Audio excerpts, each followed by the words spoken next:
All right, welcome back to another Fabric Tip Friday here at Airtech Coatings. I'm doing a test on some different products on gluing down to raw wood. Thought I'd just mention that. This one square, I'm doing a test of Airtech thin down, or medium, between thick and thin, wetted and going through stretched fabric straight onto wood. Now this test is going on wood that does not have a primer base of glue already on the wood. I'll have other ones that are, but I'm just doing a test here for some other purposes. But what I was wanting to cover is when you're doing this, normally you put a base of glue down on the wood and you want the wood kind of roughed up as far as sandpaper texture so that the primer base can get into the wood pretty good, and whether it's got an epoxy varnish on it or not. But what I want to touch base is when you're doing it, you see that little white spot right there?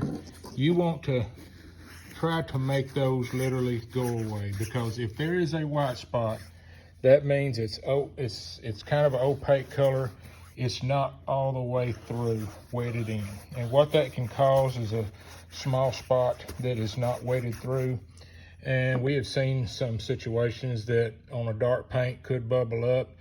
And what that is those spots are actually not even glued down. So you have to take special time. And when you're putting it on, don't get way ahead and it be that way, because then it's hard to wet it through. Try to the first initial spot of glue down, wet it hard. You see how that little edge there where I had ended, like at the end of that, it's already dried a little bit right there.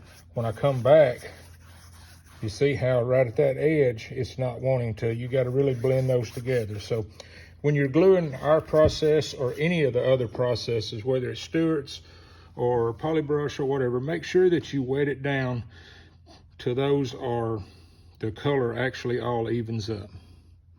Thanks.